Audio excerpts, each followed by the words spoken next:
Hey, what is going on, you guys? It's Epic here, and welcome back to another episode of Borderlands Breaking News. I've got a pep in my step today, and the reason why is because today brings on some of the best news we have received in Borderlands in literally a decade. Because today was Gearbox's PAX West panel, and there is a lot to go over which we'll get to, but first of all, Pearlescents have been confirmed to return in Borderlands 4. That is right, for the first time in what I believe is nearly 13 years, Pearlescents will be in a Borderlands game starting with Borderlands 4, and it will be coming out around the time of DLC 2, which will take place sometime in 2026, which is something insanely exciting to look forward to. It was revealed that Pearls will have roughly a 1% drop chance, meaning they will be uber rare to find, but they are returning in Borderlands 4, and I honestly, I could cry. This is anybody who has been following the channel or many people in the community, just Borderlands in general, will tell you that Pearls have been the subject of debate for a very long time because they weren't very good in other games, but what was good was the grind to get them. People genuinely wanted to go after them for that reason, and it's confirmed, guys. Pearls are returning in Borderlands 4. We won all of the signaling we did, all of the constant feedback we did, and let's face it, the complaining we did has seemingly worked because Pearls are confirmed to return in Borderlands 4. Can I get a hell yeah in the comment section down below? It is celebration day, my friends. What incredible news. In other news, as we continue on talking about everything from PAX West, let's talk about Steam, because Borderlands 4 this week hit the top of the Steam best-selling list with all of the pre-orders, and as such, Gearbox are making it even more worth it to pre-order the game as a thank you. They have now introduced into the Gilded Glory pack 4 pieces of new legendary gear and a cosmetic psycho head for all 4 Vault Hunters, which you will just get now by pre-ordering the game, and no, you do not have to pre-order the game to get them, which is very, very nice. Continuing on, let's talk about DLC. DLC was revealed in Borderlands 4, including the full roadmap, which you can see on screen now, which is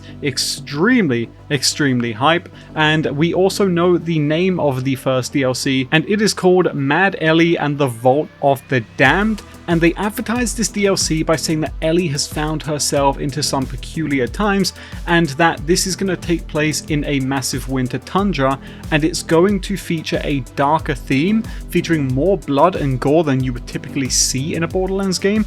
And one of the things that Sam Winkler confirmed and kind of compared this to was that it would feel like the DLC from Borderlands 3, Guns, Love and Tentacles, which was very Cthulhu-esque occult theme. Now, speaking of DLC, let's talk about seasonal events as well, because these were also confirmed to return in Borderlands 4, with the first one being the Horrors of Kairos event, which will take place in Halloween of this year, and it says that it's going to introduce a new weather variant to the world, which is very, very interesting. But that's not all we have for DLC. Let's keep talking about this, because you're looking at the graphic and you can probably see that they're also talking about the return of Invincibles, which were confirmed today to be returning in Borderlands 4. Invincibles are supposedly coming back, not just as they were in previous games, but also with brand new arenas. Of course, they're not just going to reuse old arenas like Pyro Pete, for example. They're going to be in their own unique arenas, brand new bosses, and they are returning,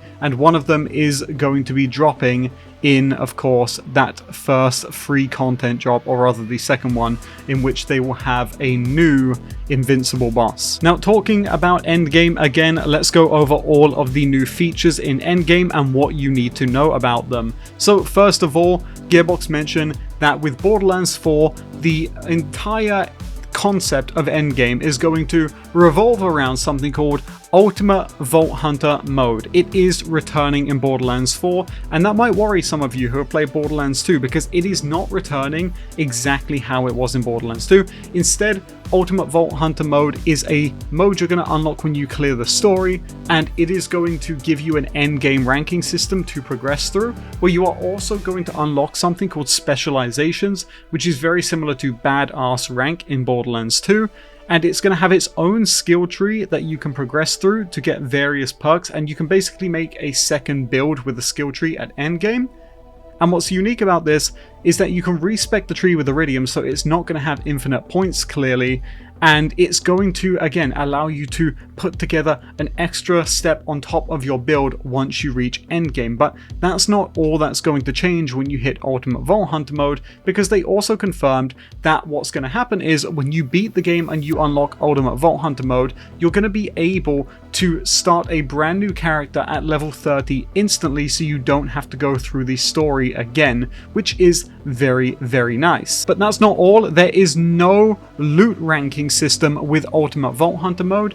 In Borderlands 2, OP8 meant that you had to refarm gear on OP 1, 2, 3, 4, 5, 6, 7, 8 up to 10, and the same thing in Borderlands 3 when they went up to Mayhem 10, you had to get Mayhem 10 gear. That is not the case in Borderlands 4, with Grant Cow from Gearbox saying that this is not something you'll be doing in Borderlands 4. The gear you get at level 50 is the gear you'll be using in Ultimate Vault Hunter mode no matter what rank you're at, which is such a good change, and we'll talk more about that at the end of the video because I just want to get through all the news first with you guys. But such a great change. Let's move on. And we also got a look at Maurice's Black Market, which I did confirm a while back in May that it would be returning to Borderlands 4, and here is the first look at the machine in game. And what's interesting is that Randy Pitchford confirmed it's going to have its own inventory of loot depending on who looks at it, so it's not going to be set inventories anymore. It is instead going to have unique things inside of it for you to check out and for your friends respectively. And finally, for the news today, let's talk about the types of endgame activities they've talked about so far with this stream today.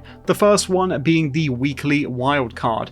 It says that these are going to be weekly missions at a higher difficulty which you're going to be able to clear, and they'll give out guaranteed legendaries upon completion. No word if these are going to be the dedicated drops from the boss you kill or just a random selection each week, but I do like the idea of this. It's kind of like weekly strikes in Destiny or Nightfalls in a way, and I do enjoy that. And the last one is Moxie's big encore runs, and this is going to be souped up versions of the bosses you'll be able to fight out in the world, basically hard mode versions of the already hard bosses, and it's going to give you a higher chance at their dedicated rates when you do kill them. So if you want to target a certain boss, you'll be able to go through the big encore runs to do that and have a higher chance at getting better gear from that. Okay, so that's all the breaking news for today, and obviously there is so much to talk about, but for being honest with you guys, all I want to do is rant with you about pearls, because this has been something which it feels like we've been motioning towards for a while now.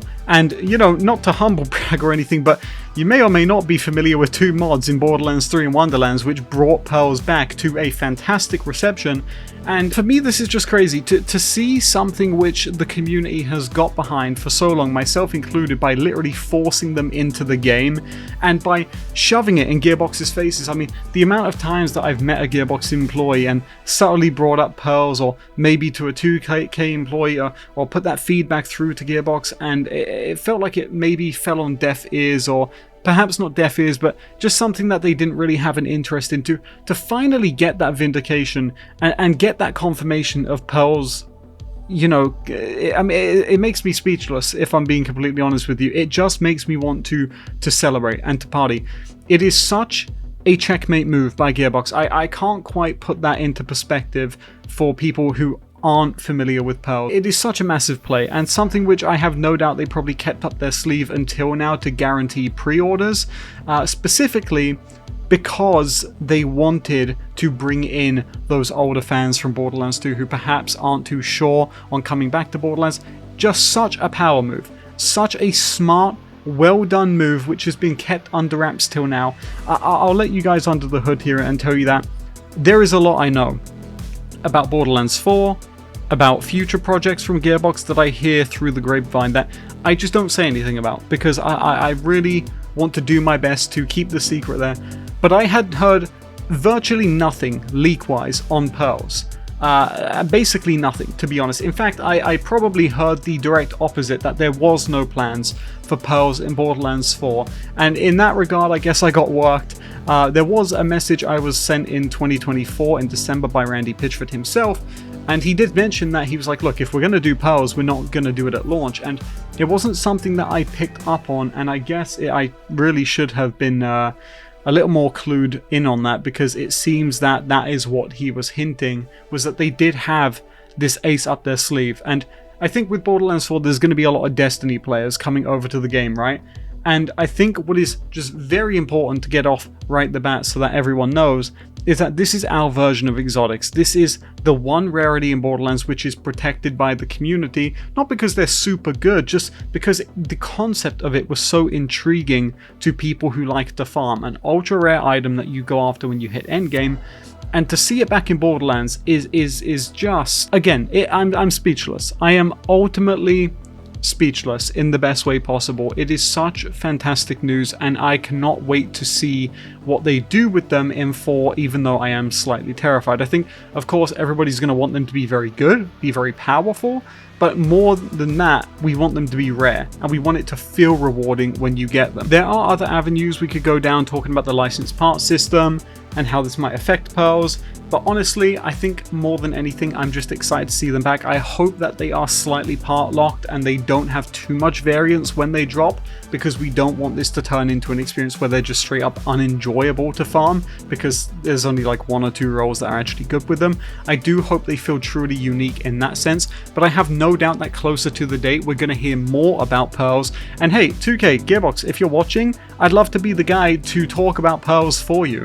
If you want to give me some exclusive access ahead of time and you want me to talk about them, I would absolutely love to do it. I've been flying the flag for this rarity for so long now, quite literally years now, over 4 or 5 years I've been talking about. To see them back, it's just something which, for me as a player, how could I not buy Borderlands 4, right? I'm sure I'm going to receive Borderlands 4 from a third party for free, but if I was here with my money right now and I was as passionate about something as I am when it comes to Pearls, how could I not get this game now, knowing what they're going to be doing now?